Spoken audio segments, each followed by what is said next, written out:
नमस्कार, मैं हूं संजय शर्मा। आप देख रहे हैं 4 PM न्यूज नेटवर्क। एक कहानी है, दो हिस्सों में देखते हैं। पहला हिस्सा कुछ दिन पहले लखनऊ के पौष इलाके में शाम के लगभग 7 बजे ताड़ ताड़ ताड़ गोली चलती हैं। पुलिस चौकी से थोड़ी दूर पे गोली चलती है। अजीत सिंह मुख्तार अंसारी का शूटर होता है। 45 गोली लगती हैं और बदमाश आराम से लहराते हुए तमंचे चले जाते हैं। इस शूटआउट ने पूरे सरकार की साख पर सवाल खड़ा कर दिया और लोगों ने सब कहना शुरू किया कि अगर राजधानी लखनऊ में इस तरह शाम को पुलिस चौकी के किनारे दिन दहाड़े इस तरह गोली मारकर अगर हत्या कर दी जाएगी तो आखिर पुलिस के इकबाल का क्या होगा। कहाँ चला गया कानून का राज। तफ्तीश शुरू होती है और तफ्तीश की कड़ियां जुड़ते जुड़ते कई सारे पेज खुलते चले जाते हैं पुलिस के सामने। माफियाओं का आतंक, राजनेताओं का दखल और कई सारे अनसुलझे पहलू इस किस्से के साथ निकल कर आ जाते हैं। लखनऊ पुलिस के ऊपर प्रेशर लगातार किया जाता है कि ये मुख्तार अंसारी का आदमी था, अच्छा हुआ मर गया। सरकार मुख्तार अंसारी के आदमी को मारना चाहती है तो मामले को थोड़ा ठंडा कर दिया जाए। और जो सिफारिशें थी, जो दबाव थे लखनऊ पुलिस के पास, वो कम नहीं थे, बहुत बड़े लेवल के थे। और जाहिर है लखनऊ के पुलिस कमिश्नर के सामने एक बड़ी चुनौती बन गई थी।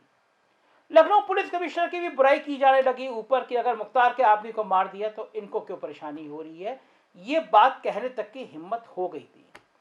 सारा मामला ऊपर तक पहुंचा, ऊपर तक मतलब मुख्यमंत्री तक पहुंचा और मुख्यमंत्री ने साफ साफ कहा कि अगर लखनऊ में गोली चलती है, कोई बदमाश गोली चलाते हैं तो उनको इतना कड़ा सबक मिलना चाहिए कि भविष्य में अपराधी राजधानी में आके ऐसी वारदात करने की हिम्मत ना कर पाए।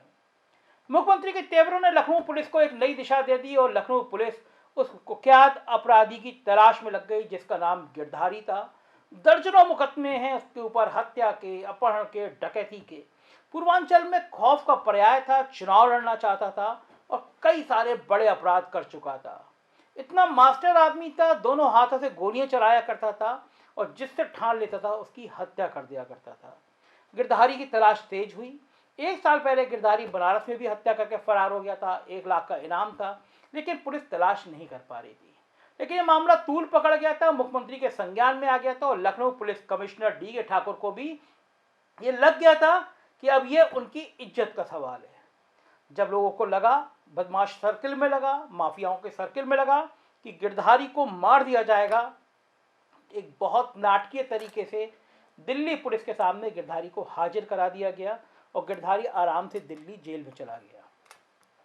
उसके गैंग के सब लोग बड़े खुश थे कि आप जैसे रूटीन में होता है गिरधारी जेल में होगा, इस शूट आउट की कोई गवाही देने की हिम्मत नहीं करेगा, मामला ठंडे बस्ते में चला जाएगा और कुछ साल बाद गिरधारी छूट जाएगा। मगर इसका पार्ट 2 अभी बाकी था। DK ठाकुर को वो जख्म याद थे जो उनके लिए गलत तरीके से कहे गए थे और ये चुनौती भी याद थी कि उनके रहते, कमिश्नर रहते हुए लखनऊ में कोई अपराधी इतनी बड़ी घटना करके चला गया है। लिहाजा पुलिस ने एक फिर प्लान तैयार किया और पुलिस ने ऐसे बहादुर लोगों को तैयार किया जो इस कांड को अंजाम तक पहुंचा सकें। दिल्ली में एक अर्जी डाली गई कि पूछताछ करनी है। गिरधारी को लाया गया, गिरधारी से पूछताछ शुरू हुई और फिर रात के 2:30 बजे वही कहानी दोहराई गई जो आमतौर पर यूपी पुलिस करती है। गिरधारी की तलाश, पिस्टल जिसने उसने हत्या की थी उसकी तलाश की बात की गई। रात के 2:30 बजे उसको ले जाया गया और कुछ समय बाद सूचना आई कि गिरधारी के पास ताड़ ताड़ ताड़ गोली लगी हैं, वो भागने की फिराक में था, वो मारा गया। ये एक अपराधी का अंत है। आप कह सकते हैं कि अपराधी का अंत इस तरह होना चाहिए या नहीं होना चाहिए, तमाम कंट्रोवर्सी रहती है। कुछ ह्यूमन राइट्स वाले कहते हैं कि इस तरह नहीं मारा जाना चाहिए, जुडिशरी सिस्टम है, और कुछ लोग कहते हैं अपराधी का अंत ऐसा होना चाहिए। मगर ये तय बात है कि अगर लखनऊ पुलिस ने यह चुनौती का सामना किया और गिरधारी जैसे कुख्यात बदमाश को ढेर किया तो कहीं ना कहीं अपराधियों के लिए संदेश पर्याप्त है कि अगर राजधानी में आकर गोली चलाने की हिम्मत करोगे तो उत्तर प्रदेश की पुलिस, लखनऊ की पुलिस तुम्हें गोली का जवाब गोली से देना जानती है। अगर आप बेबाक और निष्पक्ष खबरें देखना चाहते हैं तो हमारे चैनल को सब्सक्राइब करें और बेल आइकन को दबाएं।